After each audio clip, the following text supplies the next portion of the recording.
"You're fired, Marcus. If you can't show up on time, you don't belong here." The words echoed across the polished marble lobby so sharply that every conversation stopped in an instant. Coffee cups froze halfway to waiting hands. Laptop bags hung motionless over shoulders. Even the quiet hum of the elevators seemed to disappear beneath the weight of those 6 words. Marcus Bennett lowered his eyes, not in shame, but with the quiet composure of a man who had learned that arguing with anger rarely changed a heart. His faded navy work shirt still carried the scent of fresh motor oil from the pickup truck he had repaired before sunrise, and the sleeves were rolled neatly above forearms weathered by years of honest work. He glanced briefly at the old watch his late wife had given him more than a decade ago. 8:43. 28 minutes late. Again. Claire Whitmore, the 35-year-old CEO of Whitmore Technologies, stood perfectly still in her tailored charcoal suit, her tablet tucked firmly against one arm. Every employee knew she had built the company into one of Chicago's fastest-growing software firms through relentless discipline. Deadlines mattered. Accountability mattered. Excuses did not. To Claire, Marcus's repeated lateness wasn't a misunderstanding. It was a choice, and choices, she believed, revealed character. "Collect your final paycheck before you leave," she said calmly, though the disappointment in her voice was impossible to miss. "We're done." Marcus nodded once. "Yes, ma'am." No protest. No raised voice. No desprite explanation. He simply removed his employee badge, placed it gently on the reception desk, and offered a small, respectful smile to the stunned receptionist before turning toward the glass doors. Some co-workers looked away, uncomfortable. Others quietly assumed the CEO had made the right decision. After all, everyone had noticed Marcus arriving late week after week. No one had ever asked why. Outside, a cool Lake Michigan breeze drifted through the parking lot, carrying the scent of rain across the city. Marcus paused beside his aging Ford F-150, closed his eyes for a brief moment, and reached into the passenger seat, where a small pink backpack rested beside a half-finished coloring book. He smiled softly, the kind of smile only a father understands, then started the engine without bitterness. Across town, in a peaceful neighborhood lined with maple trees and modest brick homes, an elderly widow looked through her front window for the 5th time that morning. "I hope my kind new neighbor is all right," Evelyn Whitmore whispered to herself, never imagining that the man she was waiting for had just lost everything because he had stopped to help her one more time. Marcus drove home without turning on the radio.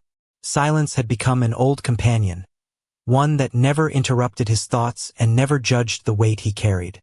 The familiar streets of Chicago rolled past his windshield beneath a pale autumn sky, while golden leaves drifted across the pavement like quiet reminders that every season eventually changed. When he stopped in front of the small brick duplex he rented on Maple Avenue, the front door swung open before he could reach the porch. 8-year-old Maya Bennett came running outside with a bright smile that could still soften even the hardest day. "Daddy, did you have a good day?" she asked, wrapping her small arms around his waist. Marcus knelt and hugged her gently. "The best part of my day is always coming home to you." She looked up with curious brown eyes. "You came home early." For just a second, he searched for the right words. Sometimes life changes the schedule a little. Maya accepted the answer without another question. Children often recognized love long before they understood hardship. Inside the modest home, everything reflected careful stewardship instead of abundance. The furniture was old but polished. Family photographs lined the mantel above a small fireplace that had not been used since last winter. One frame held a smiling woman standing beside Marcus at a county fair, her hand resting on his shoulder, while a much younger Maya laughed between them. Marcus paused before the picture for a quiet moment. "I am still trying, Sophie," he whispered so softly that only the empty room could hear. The next morning began long before sunrise. 4:30. The alarm sounded. Marcus prepared oatmeal, packed Maya's lunch, braided her hair the way her mother had once taught him through countless patient evenings, and walked her to the bus stop with a warm jacket zipped all the way to her chin against the crisp October air. After the school bus disappeared around the corner, he did not head toward another job interview as most people would have expected. Instead, he drove 3 blocks to the modest White House where Evelyn Whitmore lived alone. Her porch light was still glowing when she opened the door with a grateful smile. "Good morning, my favorite neighbor," she said warmly. Marcus laughed. "I think I am your only neighbor who keeps showing up this early." Evelyn smiled back. "That is exactly why you are my favorite." He carried in 2 grocery bags, replaced the batteries in her smoke detector, tightened the loose handle on her kitchen faucet, and carefully reached the top shelf to dust the family photographs she could no longer reach. They shared fresh coffee while morning sunlight filtered through lace curtains, filling the little kitchen with a gentle golden warmth. Evelyn talked about her late husband, her roses that never seemed to bloom anymore, and how strangely quiet retirement had become. Marcus listened more than he spoke. He never glanced at a clock, never hinted that his own problems were waiting outside. Before leaving, he noticed her mailbox leaning slightly toward the sidewalk. Without saying a word, he grabbed a shovel from the garage, straightened the post, packed fresh soil around its base, and wiped the dirt from his hands before wishing her a wonderful day. As his truck disappeared down the street, Evelyn watched from the window with grateful eyes. "Some people are successful because they build companies," she murmured to herself. "Others are successful because they quietly build people." She had no idea that the man she admired had nowhere left to report for work, and even less reason to imagine that her own daughter was the person who had taken that future away. Claire Whitmore had spent years convincing herself that leadership required distance. Every decision had to be measured, every standard enforced, every exception questioned. It was the philosophy that transformed Whitmore Technologies from a struggling regional company into one of the fastest-growing firms in Illinois. Investors admired her discipline. Executives respected her precision. Employees feared disappointing her. Yet for all her success, the corner office on the 32nd floor often felt strangely quiet after everyone else had gone home. That Thursday afternoon, floor-to-ceiling windows framed the Chicago skyline beneath heavy gray clouds, while Claire studied quarterly reports spread across her conference table. Revenue was climbing, but employee retention had quietly slipped for the 3rd consecutive quarter. Human Resources Director Olivia Sanders entered with a folder tucked beneath her arm. "You have another resignation," she said gently. Claire rubbed her temples. What reason did they give this time? Olivia hesitated before answering. "They said the company has become efficient but not compassionate." Claire gave a tired smile that barely reached her eyes. "Compassion does not pay salaries." Olivia remained silent for a moment before placing another document on the table. "Marcus Bennett's personnel file was still sitting on my desk. I thought you might want to review it before we archive everything." Claire glanced at the folder without much interest. His attendance record spoke for itself. Olivia nodded respectfully, but her expression suggested there was more she wanted to say. After she left, the office returned to silence except for the faint hum of the ventilation system. Minutes passed before Claire reached for the folder almost absent-mindedly. She expected warnings, complaints, and disciplinary notes. Instead, she found years of performance reviews filled with unexpected observations. Reliable under pressure. Frequently volunteers for extra shifts. Never refuses emergency maintenance requests. Receives outstanding feedback from every department. Multiple letters praised his patience, professionalism, and willingness to help coworkers without being asked. One handwritten note from a junior software engineer caught her attention. "When my father passed away, Marcus stayed after work to help me move my belongings because I could not afford movers. He never accepted $1. Claire stared at the page longer than she intended. Another evaluation described how Marcus repaired a disabled employee's wheelchair during his lunch break. Another mentioned that he regularly brought homemade lunches for the overnight security staff during winter storms. None of those acts had ever appeared in executive reports because none of them affected productivity charts. She closed the folder slowly and looked out across the city. Somewhere beneath the endless rows of buildings, thousands of lives unfolded beyond the numbers she reviewed every day. Her phone vibrated softly. The screen displayed one familiar name. "Mother." Claire answered immediately. "Hello, Mom." Evelyn's cheerful voice filled the room. "Sweetheart, are you coming for dinner tomorrow evening? I have been telling you about the wonderful new neighbor who keeps helping me. I finally convinced him to let me bake him an apple pie, and I think you would enjoy meeting such a kind man." Claire smiled despite herself. "You have mentioned him several times." Evelyn laughed warmly. "That is because people like him are becoming rare. He reminds me that goodness still exists even when nobody is watching." Claire leaned back in her chair, listening quietly as rain began tapping against the glass windows. She did not know why her mother's words lingered longer than usual, but for the first time in many years, she found herself wondering whether there were qualities no performance review, attendance report, or executive policy could ever truly measure. Saturday evening arrived wrapped in cool autumn air, and Claire guided her silver sedan through the familiar tree-lined streets where she had spent her childhood. The neighborhood had changed very little over the years. Children still rode bicycles along cracked sidewalks, maple leaves still gathered in neat golden piles, and front porches still glowed with warm yellow lights that made every home feel inviting. As she pulled into her mother's driveway, the comforting scent of cinnamon and fresh baked apples drifted through the open kitchen window. Evelyn greeted her at the door with a cheerful embrace. "You made it right on time," she said with a smile. Claire kissed her mother's cheek and carried a small bouquet of white lilies inside. "I would not miss your apple pie."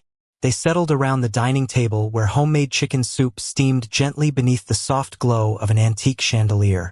Their conversation wandered through family memories, neighborhood stories, and the quiet rhythm of retirement. Every few minutes, however, Evelyn found another reason to mention the same person. "My new neighbor fixed the loose step on the porch before I even realized it was dangerous."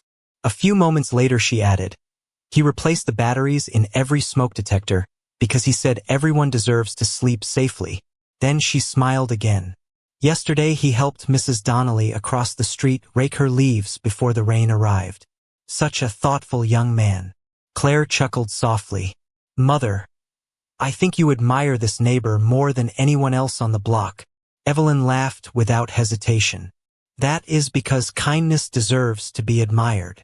After dinner, they carried dessert and coffee into the cozy living room where family photographs covered nearly every shelf. Claire wandered toward the fireplace while Evelyn searched an old cabinet for a photo album she wanted to share. The room smelled faintly of polished wood and vanilla candles, and outside, the gentle tapping of rain against the windows created a peaceful rhythm. Evelyn returned carrying not only the album but also her phone. "I almost forgot. I wanted to show you the little flower bed he built beside my porch. I took pictures because I knew you would appreciate how carefully he planned everything." Claire accepted the phone with a polite smile, expecting photographs of freshly planted roses or a repaired fence. The first image showed colorful chrysanthemums arranged beneath the front window. The second revealed a neatly painted mailbox standing perfectly straight beside the sidewalk. Then she swiped to the third picture. Her smile disappeared. Standing beside Evelyn with dirt on his work boots and a gardening shovel. Resting against one shoulder was Marcus Bennett. He was smiling quietly while Maya knelt nearby, carefully planting small yellow flowers with both hands. Claire stared at the screen, unable to look away. "That cannot be possible," she whispered almost to herself. Evelyn looked surprised. "You know him?" Claire swallowed slowly, her heartbeat suddenly louder than the rain outside. "His name is Marcus Bennett." Evelyn's face brightened. "Yes, that is him. A wonderful father. His little girl is as sweet as sunshine. They stop by almost every morning before school. Maya reads to me while Marcus finishes whatever little repair I pretend needs fixing, just so they will stay a few extra minutes." Claire lowered the phone carefully into her lap. Images from the company lobby flashed through her mind. The employee badge resting on the reception desk. Marcus quietly saying, "Yes, ma'am," his calm expression as he walked away without defending himself. Evelyn reached over and gently touched her daughter's hand. "Claire, are you all right?" Claire looked again at the smiling photograph. For the first time since becoming chief executive officer, certainty slipped away from her. She had believed she understood Marcus Bennett after reading an attendance report. Yet somehow the man smiling beside her mother looked nothing like the employee she had convinced herself she already knew. Claire barely remembered the drive back to her downtown condominium that night. The city lights reflected across the windshield in long ribbons of gold and white, but her thoughts never left the photograph on her mother's phone. Marcus had never once mentioned Evelyn. He had never tried to use the connection to gain sympathy or protect his job. He had simply continued helping an elderly neighbor because, to him, it was the right thing to do. Long after midnight, Claire sat alone in her home office with Marcus Bennett's personnel file spread across her desk once again. This time she read every page slowly instead of searching for reasons to justify a decision. The letters of appreciation felt different now. Each sentence seemed to describe the same man her mother admired. One maintenance supervisor wrote that Marcus often stayed after his shift to repair broken equipment so the overnight crew would have an easier morning. A receptionist thanked him for replacing the battery in her car after work without accepting payment. The security manager noted that Marcus quietly shoveled snow from the employee entrance before anyone arrived during winter storms. None of those moments had been assigned a number, measured on a chart, or discussed in executive meetings. Yet together they painted a picture far more complete than an attendance report ever could. Early Monday morning, before most employees arrived, Claire walked into the Human Resources Department carrying the file beneath her arm. Olivia Sanders looked up with quiet surprise. "I was hoping you would come," she admitted. Claire placed the folder gently on the desk. "Tell me everything I missed." Olivia hesitated only briefly. Marcus never explained why he was late because he said his personal responsibilities were his own to carry. We offered to ask him several times, but he always smiled and said he would do better. Claire frowned. "Did anyone know about my mother?" Olivia slowly shook her head. "Not until this weekend. One of the maintenance technicians mentioned seeing Marcus helping an older woman in his neighborhood almost every morning, but no one knew who she was. Marcus never talked about it." Claire lowered her eyes. "He protected her privacy even when it cost him his livelihood." Olivia nodded gently. "That sounds like Marcus." Silence settled between them for several seconds before Claire quietly asked, "What is he doing now?" Olivia opened her computer and sighed softly. After his final paycheck, he immediately updated his employment profile. Yesterday he accepted temporary work with a neighborhood handyman service. It pays much less, but according to the owner, he started before sunrise this morning. Claire looked through the office window where employees were beginning another busy workday. For years she had believed that character was revealed by punctuality, productivity, and measurable performance. Yet the man she had judged most harshly had quietly demonstrated integrity in ways no policy manual could record. That afternoon, Claire left the office earlier than usual and drove once again toward Maple Avenue. She parked a short distance from Evelyn's house without announcing herself.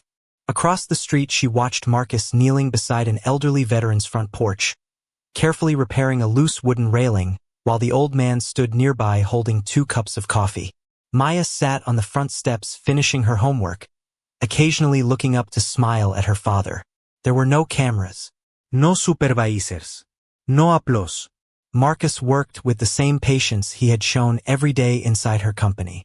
When he finished, the veteran reached for his wallet. Marcus politely stepped back and smiled. "Please keep it.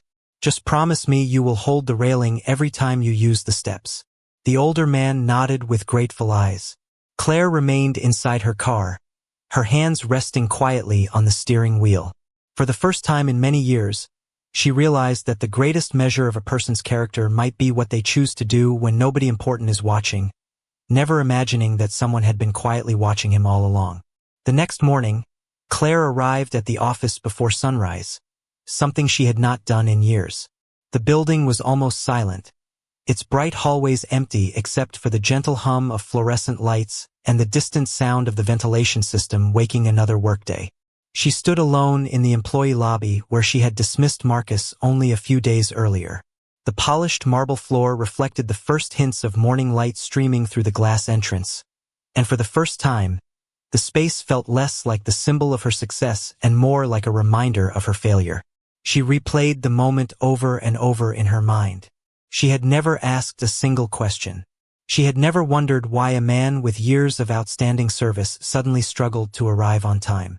She had seen a pattern, assumed the reason, and made a decision. The realization settled heavily on her heart. When Olivia Sanders arrived carrying a cup of coffee, she found Claire still standing in the same place. "You have been here for almost an hour," Olivia observed quietly. Claire nodded. "I keep thinking about how easy it is to judge someone when you only see 5 minutes of their day." Olivia offered a gentle smile. "Leadership gives us authority. It does not guarantee understanding." Those words lingered long after Olivia walked away. Later that morning, Claire requested a meeting with every department manager. Around the conference table, familiar faces waited while charts and financial reports glowed across the large screen. Instead of discussing quarterly goals, Claire surprised everyone by placing Marcus's personnel file in the center of the table. "Tell me about this man," she said simply. At first the room remained quiet. Then one manager spoke. "He fixed my office heater on Christmas Eve so my team could finish an important project." Another added, "He repaired my daughter's bicycle after she brought it to family day. I offered to pay him, but he said seeing her smile was enough." A software engineer smiled as she remembered another moment. "When I returned from maternity leave, I was struggling to carry my son's stroller through the parking garage every morning. Marcus quietly started meeting me there before work without anyone asking him." Story after story filled the room. None involved awards or promotions. None appeared in company reports. Yet every person seemed to remember the same qualities: patience, humility, quiet kindness. Claire listened without interrupting. She realized she knew less about one of her own employees than almost everyone else in the building. That afternoon, instead of returning to executive meetings, Claire drove back to Maple Avenue. This time she walked toward Evelyn's front porch carrying a basket of fresh groceries. Before she reached the steps, she noticed Marcus loading a small ladder into the back of his truck, while Maya carefully watered the flower bed they had planted together. Father and daughter laughed over something she could not hear. It was an ordinary moment, completely untouched by wealth, titles, or ambition. Claire stopped several yards away, suddenly uncertain. She had negotiated multimillion-dollar contracts without hesitation, but taking another step toward Marcus Bennett felt far more difficult. Before she could decide what to say, Maya noticed her first.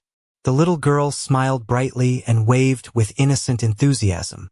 "Good afternoon," she called. Marcus turned, following his daughter's gaze. Their eyes met across the quiet street. There was no anger in his expression.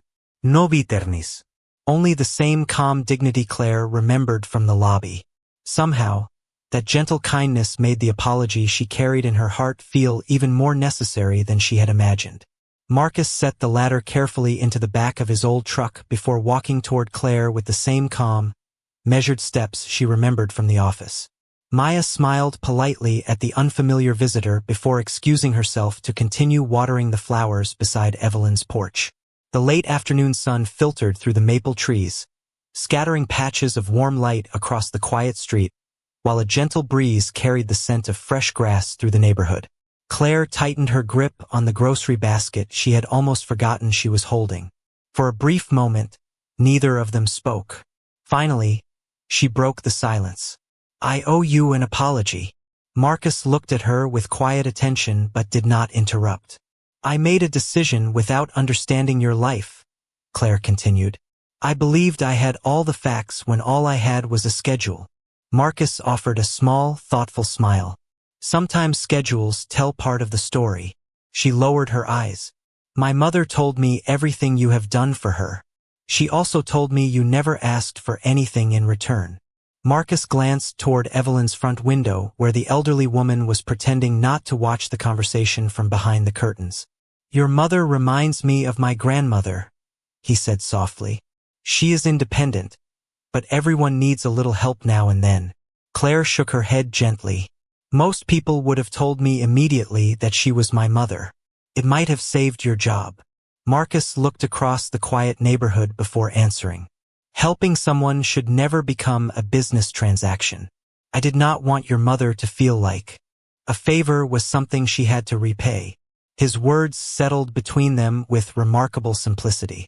Claire realized that the explanation she had searched for all week was far less complicated than she expected. Marcus had simply chosen kindness without calculating what it might earn him. After a long pause, Claire spoke again. Would you consider coming back to Whitmore Technologies? Marcus remained silent for several seconds before asking one gentle question. Why? Claire was surprised by how difficult the answer became. She could have spoken about his work ethic, his experience, or the company's need for dependable employees. Instead, she answered honestly, because I was wrong. Marcus studied her expression carefully, searching not for polished words but for sincerity. Finally, he nodded slowly. That takes courage to say. Claire exhaled quietly, relieved but still uncertain. I want to offer you your position back, with a higher salary and a flexible schedule. We can adjust your hours, so you never have to choose between your responsibilities at home and your work. Marcus smiled warmly but did not answer immediately. Instead, he looked toward Maya, who had finished watering the flowers and was now helping Evelyn gather a few fallen leaves from the walkway. My daughter has spent her whole life watching how adults solve difficult moments, he said. I want her to learn that forgiveness is stronger than resentment. Claire felt her eyes grow unexpectedly warm. She had arrived hoping to repair a mistake, yet somehow Marcus was the one offering peace. Evelyn stepped onto the porch carrying a plate of homemade cookies, her smile brighter than either of them had seen all week. I was wondering how long the two of you planned to stand in the yard before someone accepted dessert. She laughed. Marcus chuckled softly while Claire smiled for the first time in days. As the three adults gathered on the porch and Maya happily reached for a chocolate chip cookie, the quiet tension that had followed them for so long began to fade, replaced by something neither titles nor success could create on their own. The simple beginning of trust. Monday morning unfolded with an unfamiliar sense of anticipation inside Whitmore Technologies. Employees whispered quietly as an announcement appeared on every conference room screen requesting all staff to gather in the main atrium at 9 o'clock. It was unusual for Claire Whitmore to interrupt the workday without weeks of advance notice, and curiosity spread through every department. At exactly 9, Claire stepped onto the small presentation platform where she normally celebrated product launches and company milestones. This time there were no charts behind her, no financial projections, and no polished presentation. She stood with only a single microphone and a calm expression that seemed different from the one everyone had grown accustomed to seeing. Before we begin today's business, she said, I need to correct a mistake that belongs to me alone. The room became perfectly still. Managers exchanged uncertain glances while employees lowered their coffee cups. Claire continued without looking away. Last week, I made a decision based on assumptions instead of understanding. I judged one employee by the minutes he arrived late rather than the years he spent serving this company and the people inside it. I failed to ask questions. I failed to listen. And because of that failure, I dismissed someone whose character deserved far greater respect than I gave him. A quiet murmur drifted across the atrium. At the back of the room, Marcus Bennett stood beside Olivia Sanders, wearing the same neatly pressed work shirt he had always worn, though today he looked slightly uncomfortable being the center of attention. Claire turned toward him with genuine humility. Marcus, would you please join me? He walked forward slowly, his footsteps echoing softly across the marble floor. There was no applause yet, only respectful silence. When he reached the platform, Claire extended her hand.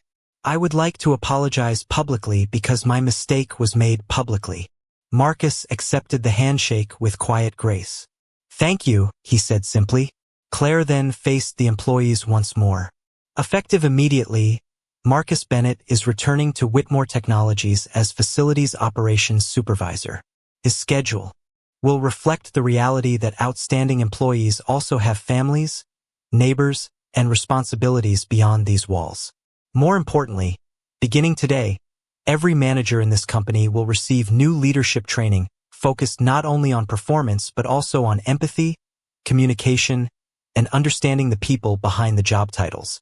This time the silence lasted only another second before someone near the front began clapping. Another joined, then another. Within moments the entire atrium filled with warm applause that echoed through every floor of the building. Marcus looked around almost shyly before raising one hand in appreciation.